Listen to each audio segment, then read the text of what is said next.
evening, everyone. Time for a little online talk. My guest today is Leah Broad, who recently published a book called Quartet, which is a group biography of four female composers, such as Ethel Smythe. And there she is. Welcome. Please send me a request. Yes, perfect. There we go.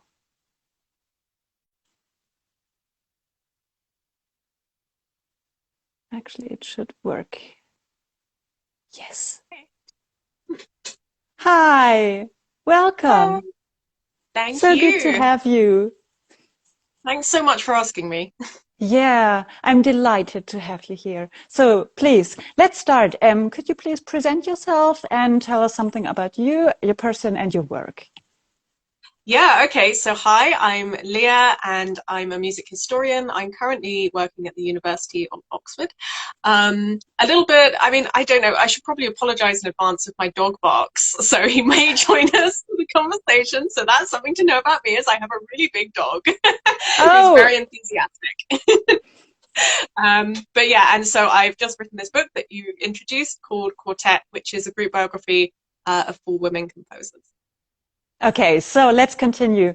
Um, Tell us more about this book. So you recently published it, and it's about four composers. So please tell us which composers they are, and maybe why you chose them. Mm. So the four composers are Ethel Smythe, Rebecca Clark, Dorothy Howell, and Doreen Carwithen. And so I'm staying within the UK. And the reason why I picked these composers, firstly, I adore their music, and I really wanted to write about composers whose music I feel that I can really advocate for. And I just think these are four really phenomenal and very different composers as well. I thought they complemented each other really nicely. So I think it would have been difficult to write this book without Ethel Smythe because she's sort of so important to the story of British music. Smythe, Clark, and Howell were considered the kind of three leading women composers of their day. They were often grouped together and programmed together, so they were a natural three. And then with Carwithen, by the time I was moving into the 20th century, it was more a case of who didn't I write about. There were so many women I could have chosen. Um, and I chose Carwithen because she was one of the first British women to be a successful film composer. And so she was doing something that's still kind of considered a bit unusual for women to do even today, is to have like really successful careers as film composers. We're still sort of coming around to that. So that's why I chose Carwithen. And above all, I think her music is phenomenal. Okay, wow. So how much time did it take you to do research and everything for your book in total? Oh God. Years. Yeah, Really? When did you start? yeah, this is years worth of work. So I think it's been about 4 or 5 years of research and writing. And yeah, it felt when I signed the book contract, it felt like 2023 was extremely far away, and now it's here, which is incredibly exciting. And actually, my copies just arrived today, and I've not opened them yet. But yeah, I'm hoping to open them soon. Wow, that's amazing. So maybe we can go to details. So when maybe you can pick each composer and tell everyone who's watching, like a little teaser, what is the most fascinating for you about this composer? And maybe also, yeah, I don't know. I let it in your hands. I leave it in your hands. Okay, so Ethel Smythe, it's really where do you begin? There are so many incredible things about her that are really bizarre and fascinating. I think the thing that I would want people to know about her is that she composed what became the kind of anthem for the suffrage movement. This is a piece called March of the Women, which is really good fun.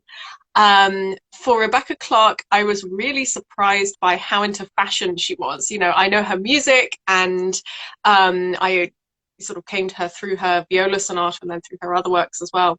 But she was like profiled in Vogue. She was an avid reader of Vogue and she made all her own clothes. So that I found really fun about her. Dorothy Howell, she kind of shot to fame at the Proms in 1919. Her first orchestral work was premiered there, and it completely took the festival by storm. There had to be like quickly scheduled repeat performances of this work called Lamia. which is it's an incredible piece of orchestral music. So she really was extremely famous in her lifetime, and since we don't really know about her very much. And then Carwithen, as I mentioned, I mean, she was an extraordinary film composer, 30 films, and I think that's probably the most important thing to take away from her. And then I think one of the things that I found fascinating about her is that everybody who met her at the end of her life described her as someone who was really shy and retiring and didn't really have much personality. It could be sometimes quite difficult to get on with. And this is just not what I heard in her music and what I found in her sort of like as an earlier woman, earlier in the century as a young woman. She was really quite different, I think. So that really drew me to her as a personality, as almost these like two sides of her personality. Fantastic. So, why exactly did you write this book? What was your aim with this, or what is your aim? Yeah, why did I write this book? I mean, I am tired of walking into bookshops and seeing Hmm. loads of books, biographies of women writers and women artists, and then you hit the music section and it's like music was written by men. That is easily the impression that you would get going into a bookshop. And so that was really what motivated me to write this book, because I was like, we know that women have been composing for centuries, but their stories, I think, need to get out there, and we should be giving the kind of biographical attention that we give to men as standard to women as well. And so I very much hope that this book will be kind of part of that process. Hmm. What do you think are the reasons this is changing so slowly? I mean, I think there are tons of reasons. Some are structural and some are more practical. So, you know, there are, for example, certainly with Dorothy Howell, a lot of her music wasn't published in her own lifetime. And that can make it really difficult to get the performances that we need so people can then hear this music and go, wow, it's really good. Um, Hmm. but with people like Ethel Smythe, for example, and certainly Rebecca Clark, who is now, I think, becoming really much better known, um, I think there are more structural reasons as to why they are not really known about quite so much. Did, while writing this book, did it change you or your views or your opinions? Um, yeah, I think this book made me slightly angrier than when I started it, actually, Okay. Hmm. because I started it being like, you know, this music's incredible, but and I want to tell these stories. And then the more I found out about how hard these women fought in their Hmm. lifetimes for recognition, and something that really broke my heart was when I was reading Ethel Smythe's diary. And she is a very confident woman, and she confesses in her diary that she's terrified of dying, not because she's worried about death, but because she's scared that once she dies and she's not there to fight for her music anymore, her music will disappear. And then Hmm. sure in her obituaries, immediately as soon as she's gone, they go, yeah, she was like a fun personality but a rubbish composer. And that broke my heart and made me so angry. Hmm. That, yeah, I think I've channeled a lot of frustration, I think, in this book. Having said that, I've been so heartened by honestly the feedback that we've had so far, and people seem to be really keen to read the book. And I'm working with incredible musicians throughout the year who are, you know, playing this music that makes it possible to hear their music. And so that, I think, is really exciting. Hmm. I was so shocked to discover that there is no recording of Ethel Smythe's Der Wald. And Yeah, I think you premiere you recording listened from the BBC. to the recording session of the BBC, right? Yeah, and oh my goodness, you're going to want to hear this opera. It's better than I was expecting. You know, I played Uh-huh. through it on the piano and you try and work it out, but it's so different when you hear it with the full orchestra and suddenly it comes to life. And I now understand when it was premiered, it was thought of as this really modern, quite avant-garde work. And having heard it now, I get it. And it's a Hmm. really exciting piece of music. And I hope that it will make its way into the repertoire. And I'm just delighted that it's got a really fantastic recording. So yeah, look out for that when it comes out. I think sometime in the autumn. Uh-huh. Oh wow, Mm-hmm. that's great timing. Yeah. And Really. a friend of mine just recently checked out the score of Fantasio, and she Mm, told me that this is also a wonderful opera. You know it? yeah. So this is where the anger comes from, right? Is when you actually Yes. hear this music and you're like, my goodness, we hear so much stuff that's fine. Yeah. And then you have a score that's really extraordinary, and it is frustrating that I think we would Yes. have heard a lot more of this music had it been written by men, which is a real shame. What about, I mean, when you're writing a book, you need sources. So how about the access? Was it rather easy, or did it get easier in between the years? What was your Well, there was a opinion? pandemic in the middle, and I had not factored for that. Was which was a nightmare, and I couldn't have written this book without the help and support of some really amazing librarians and archivists who helped me digitize stuff that was in libraries. Was it Obviously, in the the stuff. UK or? No, so well, some of it is, but honestly, this book has used archives and family homes in the UK, in the US, Mhm. in Italy, in Ireland. Like that, there's just an awful lot. Wow. And so, yeah, it's been a long process, but I think, oh, and Germany as well, France. Yeah, basically, there are an awful lot of Oh, archives. wow. And so that's been a challenge both for my linguistic skills and for everything else as well, especially writing in a pandemic. But I was really lucky to have a lot of help from archivists, and Mhm. also I'd done a lot of the research, luckily, that needed me to go into people's homes before the pandemic hit, and so I could do a lot of writing during the pandemic. But I had to write the whole book out of sequence according to like what research I had done before lockdown, Mhm. could do during lockdown, and then kind of like piled up the stuff that I needed to do as soon as lockdown Mhm. ended, and it was like actually safe for me to go and visit people. And so yeah, it was a long process, but it was good fun. I enjoyed it. And also, was Brexit a problem or wasn't it? Um, I so not directly, but Uh-huh. I think definitely ongoing. I suspect that the research funding situation is not Mhm. great. So Mhm. no, it didn't directly impact on in terms of my access to resources for this book. And you talked about the different countries. How did you find the contact persons? Did people just tell you? Did you get hints? Yeah. So in some cases, so with Ethel Smythe stuff, for example, it's mostly in archives, and so you can kind of, with some judicious googling and research, you can find out Mhm. where which letters are where, and then there'll be online guides, and you can kind of find that. Um, with others, it's been a case of waiting for the right moment to strike and finding, family members and getting hold of their phone numbers and driving to the middle of nowhere and being like, okay, well, please tell me about your grandmother, aunt, all these other things. And that's honestly one of my favorite parts of the job, is turning up with tea and cake and being like, please, can we chat about this woman who you knew? Um, so that, yeah, it's been a combination of really like wildly divergent spaces that I've been working in. And you also told us about your feedback that you already got so far. Can you tell us more about it? Yeah, I so something we've had some really great like cover quotes. Some people have been really generous with the things that they've said about it, so that's delightful. And I won't quote all of that here, but it's available online, and Faber have put that out.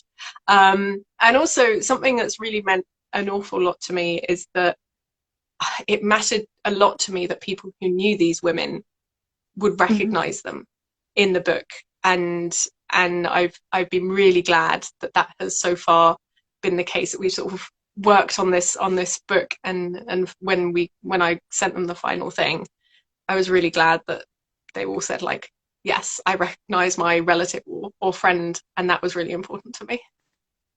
Do you think it's a sort of empowerment for other people to, first of all, get to know those composers, to listen to them, to play them, of course, and maybe also to write books? more books? I Mm. mean, when you look at Beethoven, there are so many books about Beethoven and about Ethel Smythe. As you said, there's a lot to do still.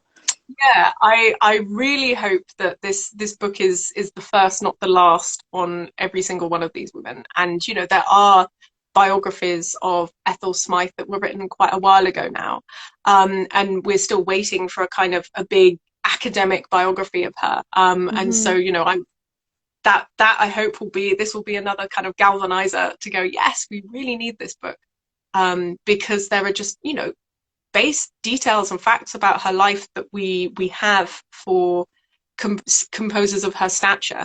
Um, and I just, you know, I spent ages trying to work them out because we don't have Hmm. edited collections of all her letters. You know, everything is scanned, and I'm still trying to decipher her handwriting most of the time, right? And that's just, it's implausible that we would have a composer of similar stature and not have edited collections of her letters, her diary, all these sources that exist, even full edited editions of her works, right?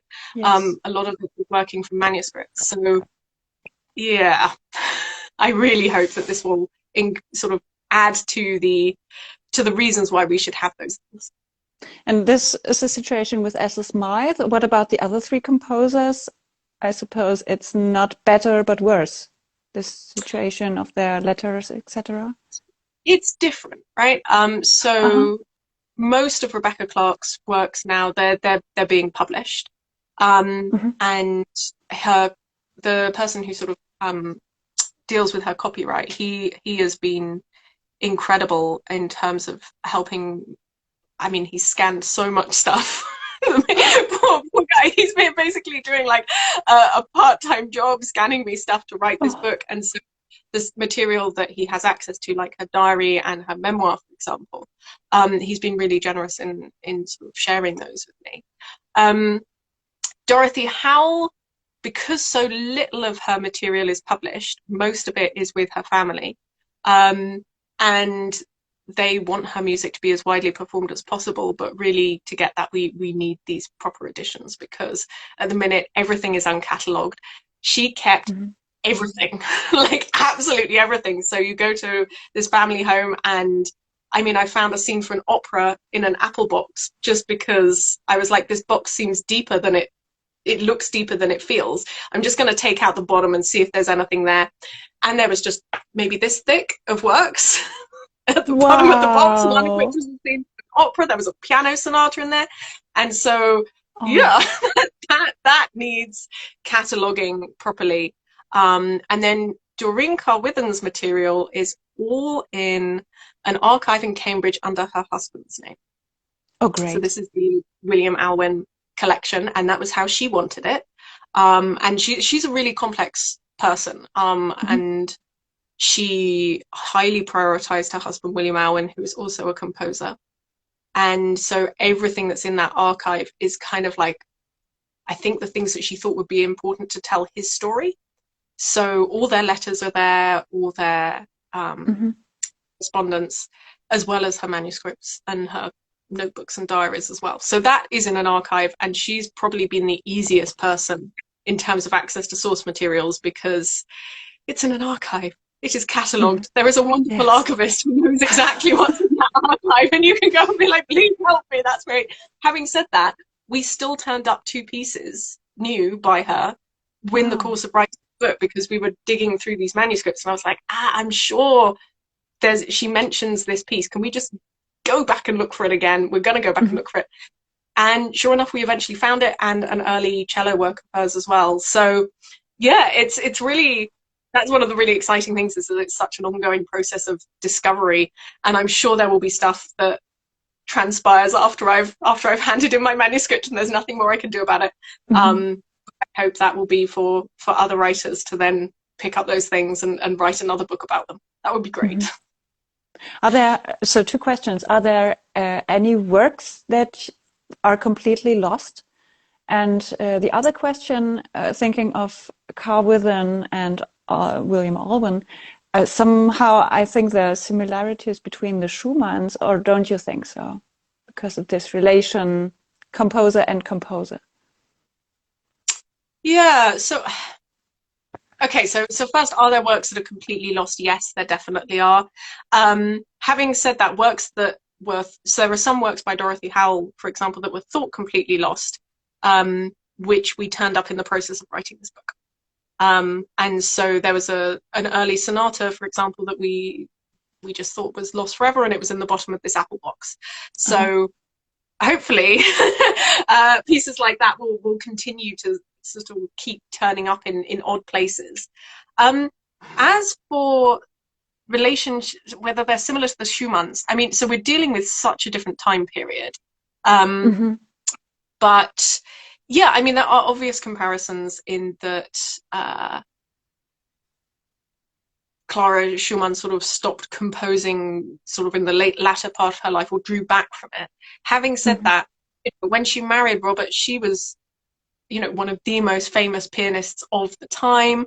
Um, and really, he was riding on her coattails for the sort of early part of that relationship. And I think with William Alwyn, it's really different because he's her tutor, and when they meet, he's Mm-hmm. married to somebody else. He's always in a position of power and authority. He's already a famous composer by the time she meets him. Um, yeah, so it's I think it's a sufficiently different situation, but the story of kind of women getting married or choosing to Mm-hmm. prioritize their husband in the relationship. It was a really familiar um, story. I think maybe a little more comparable to the Mahlers. Um, Aha. although, William Alwyn, I think to his credit, always encouraged her to compose. He never did Mm-hmm. a kind of have to pick me or the music. He always encouraged her. But that story of kind of seeding ground to the more famous composer, I think is quite comparable. Mm-hmm. What about the popularity of those four composers? So I think Ethel Smythe in the UK, but also in the world, is widely known. What do you think about the other three? Well, so I wonder actually whether Rebecca Clark is now even more famous than Ethel Smythe in some senses, Aha. because I mean the viola sonata is just so widely recorded and performed. If you're a viola Mm-hmm. player, you're gonna have played some Rebecca Clark at some point. Um, Doreen Carwithen is, I think, having a bit of a moment in the course of Mm-hmm. writing this book, being sort of watching her get more and more popular, and that's Mm-hmm. really exciting to see. Dorothy Howell is the one who I think really needs the most advocating for, because she, Mm-hmm. I think, is definitely the least known, and partly that will be to do with the fact that so little of her work has been published. So I think getting those published is a high priority. Okay, so your book, who was it written for? For professional musicians, for musicologists, or for amateurs and non-musicians? Definitely, I hope that anybody can read this book, whether or not they have a background in music. I've Mm-hmm. sort of assumed pretty much no knowledge about musical terms, and so I've written it for an audience where I hope that they will come to this music. Maybe they don't know much about classical music already, but they'll come to it through these women's lives. So it's very much written with the expectation that musicologists can read it too. But I think the expectation is you will still be able to read it, and I hope enjoy it if you don't know anything about music already. And the language is English. Will there be translations, or don't you know it yet? Good question. I don't know yet. That's Uh-huh. a question to put to Faber a little later down the line. Mhm. For now, just in And English. it was already published, or it will get published?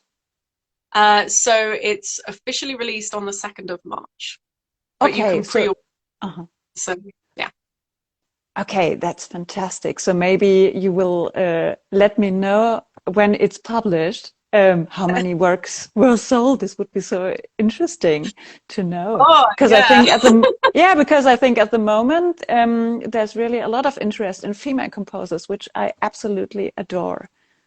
Yeah. And you know, obviously it would be lovely if this book does well from a personal perspective, but I think in terms of thinking more broadly, I think if a book like this has a big audience, it kind of shows to the publishing industry that there's a market for this, and that we Mm-hmm. need writing of this kind, that people want to hear stories about women in music. And so Mm-hmm. from that perspective, I really, really hope that people buy it for future authors to be able to pitch this kind of material to publishers and have them say, yes, we want another Mm-hmm. about women composers, rather than it being like, oh, but we published a book about women composers in 2023. We don't need another one for another 7 years, kind of Yes. thing. So, it feels there's a lot of responsibility. Yeah, it's very important as a signal to see, okay, there's an audience which is really interested and is demanding for things like that. Yeah, I hope I so. absolutely share this.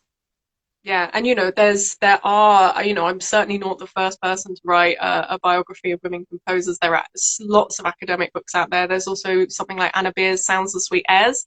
So if people enjoy quartet, please explore other people's writing, because there's so much good writing out there.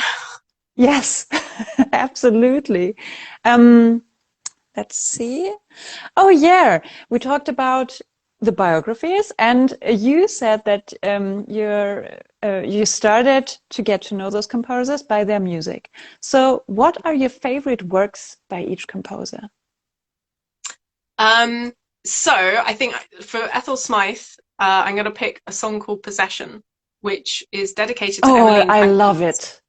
Isn't it good? And it's so tender. And the stereotype of Ethel Smythe is that she's this very bombastic composer, and she can be. Mhm.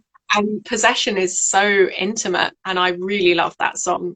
And also her last sort of big scale work, The Prison, which won a Yes. Grammy a couple of years ago, and that's a really incredible piece. For Rebecca Clark, I'm going to say the Piano Trio. This is a more kind of violent Mhm. work than her viola sonata, but it's really powerful. So I really love the Piano Trio. Dorothy Howe, I think my favorite piece of hers is her violin sonata. The second movement is completely heartbreaking, and it's one of those pieces that familiarity really helps, I think, right? Like, so Mhm. there are some works which take a while to get into, and every time I return to that violin sonata, I find something new in it. Mhm. Um, and then for Carwithen, oh, she's written so much stuff. I think her piano sonatina. She was a pianist herself. She writes really lyrically and idiomatically for piano. And so I think that one, for me, there's a glorious recording by Daniel Grimwood that I really love. Oh, That yeah, would be my Daniel. recommendation. Cool. Yeah, I know him. he's a He's so wonderful person cool. and a wonderful pianist. So yeah, his recording is just delightful of that Is sonatina, this and I think CD it really with suits. Carwithen and Alvin, right? Mm-hmm. This double CD. Yep, that's the one. Great. So I think it's already time for a little bit of final question. So after this was your first book. Yes. What are your next projects? So will you continue to focus on those four composers, or do you want to do something else? So I am actually researching for book 2 already. And it's Yeah, not, yeah, it's a life of a fantastic. project. um, it's not going to be these 4. It'll still be women in music. But it's going to be quite a different book. It's going to be something quite different indeed. So I don't think I can really say a huge amount more yet, because it's all under wraps and secretive. But if you like women in music, stick with me, because the next book will be on that. Great. That's fantastic. So I think that's it.